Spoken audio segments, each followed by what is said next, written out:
Hi hello നമസ്കാരം, ഏവർക്കും ശുഭദിനം ആശംസിക്കുന്നു. ഞാൻ കണ്ണൂർ ജില്ലയിൽ തന്നെയുള്ള തൃച്ചംബരം ശ്രീകൃഷ്ണസ്വാമി ക്ഷേത്രത്തിൽ പോയപ്പോഴെടുത്ത വീഡിയോ ആണ് കേട്ടോ.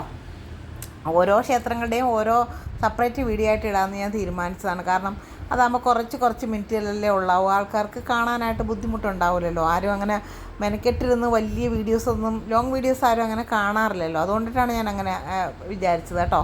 അതുകൊണ്ടാണ് ഇങ്ങനെ എടുത്തത്. അപ്പോൾ തൃച്ചംബരം ക്ഷേത്രത്തിൽ ഞാൻ ആദ്യമായിട്ട് പോവുകയാണ്. നല്ല ക്ഷേത്രം, എനിക്ക് ഭയങ്കരമായിട്ട് ഇഷ്ടപ്പെട്ട്. ഈ പടിക്കെട്ടുകളെല്ലാം ഇറങ്ങിയാണ് നമ്മൾ അമ്പലത്തിലോട്ട് ചെല്ലുന്നത്. നമ്മൾ ഏകദേശം രാത്രി 7:45 അടുത്തിരുന്നു ആ അമ്പലത്തിലെത്തിയപ്പോൾ കേട്ടോ. അതുകൊണ്ട് തന്നെ അവിടെ അത്താഴ പൂജയൊക്കെ കഴിഞ്ഞിട്ടുണ്ടായിരുന്നു.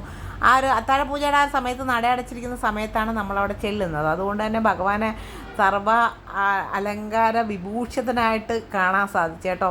നല്ല ഒരുപാട് സ്വർണ്ണാഭരണങ്ങളൊക്കെ ഇട്ടിട്ടുണ്ടായിരുന്നു. അത് കഴിഞ്ഞ് അത് അഴിച്ചു വയ്ക്കുന്നതും കാണാനിടയായി കേട്ടോ.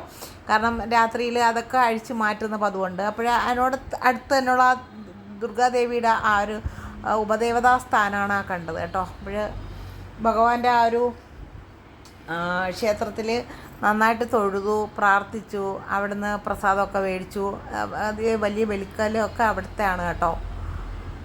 അപ്പോൾ അവിടെ പോയി തൊഴാൻ പറ്റിയത് തന്നെ വലിയൊരു ഭാഗ്യം, അനുഗ്രഹമായിട്ടൊക്കെ ഞാൻ കരുതുന്നു. എന്തായാലും രാത്രി ഇച്ചിരി വൈകിട്ടാണ് ചെന്നെങ്കിലും നമുക്കവിടെ തൊഴാനായിട്ട് സാധിച്ചു കേട്ടോ.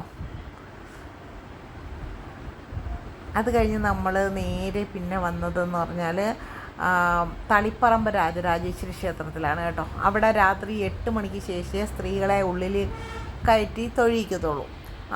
അതിന് മുമ്പ് പോയി കഴിഞ്ഞാൽ നമ്മൾ ആ ബലിക്കല്ലിൻ്റെ അടുത്ത് ഇരുന്നിട്ട് ഇങ്ങനെ മുട്ടുകുത്തി ഇരുന്നാൽ ഭഗവാനെ കാണാം. പക്ഷേ അതത്ര നമുക്കൊരു മനസ്സിനൊരു തൃപ്തി വരില്ല കേട്ടോ. അപ്പോഴേ രാജരാജേശ്വരി ക്ഷേത്രത്തിലോട്ട് കയറുന്ന നമ്മളവിടെ ചെല്ലുന്ന സമയത്ത് ഭയങ്കര ഒരു മഴയൊക്കെ ആയിരുന്നു കേട്ടോ. ഇത് അവിടുത്തെ ക്ഷേത്രക്കുളമാണ് കേട്ടോ. ഭയങ്കര ഒരുപാട് പഴക്കം ചെന്ന് നമുക്ക് കാണുമ്പോൾ പേടിയാവുന്ന തരത്തിലുള്ളൊരു കുളമായിരുന്നു. അതവിടെ പുതുക്കി പണിയുന്നുണ്ട് ആ ക്ഷേത്രത്തിൻ്റെ കുളം കേട്ടോ. അപ്പോൾ നമ്മൾ അവിടെ ചെന്ന് നെയ്യമൃത് വെച്ചാണ് അവിടെ പ്രാർത്ഥിക്കുന്നത്. സ്ത്രീകൾ പൊതുവേ അവിടെ ചെല്ലുമ്പോൾ നെയ്യമൃത് വെച്ചിട്ടാണ് പ്രാർത്ഥിക്കാറ് കേട്ടോ.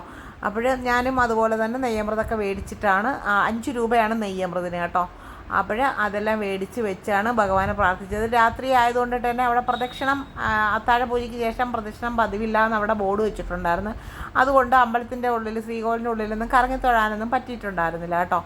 കാരണം രാത്രിയിലേ ഉള്ളൂ അവിടെ ദർശനം സ്ത്രീകൾക്ക്. അപ്പോൾ നമുക്ക് രാത്രി കിടക്കുമ്പോൾ ഇത് ചുറ്റുമുള്ള പ്രദക്ഷിണം, അവിടെ അമ്പലത്തിൽ പ്രദക്ഷിണം ചെയ്യാൻ പറ്റത്തില്ല എന്ന് പറഞ്ഞാൽ എന്താ ചെയ്യുക? അതുകൊണ്ട് അത് ചെയ്യാനും പറ്റിയിട്ടുണ്ടായിരുന്നില്ല. പക്ഷേ ഭഗവാനെ ആ പടിക്കെട്ടിൽ കയറി നിന്ന് കാണുമ്പോൾ ഉണ്ടാകുന്ന ആ ഒരു ഫീലുണ്ടല്ലോ, അത് ഭയങ്കരമായിരുന്നു. എനിക്ക് ഇനിയും പോകണം എന്ന് ആഗ്രഹം തോന്നിപ്പോയി വീണ്ടും. കാരണം അത്രയ്ക്ക് എനിക്ക് ആ ഒരു മഹാദേവനെ അത്രയ്ക്കങ്ങ് എന്താ പറയുക, ഇഷ്ടമായി. അതാണ് കേട്ടോ.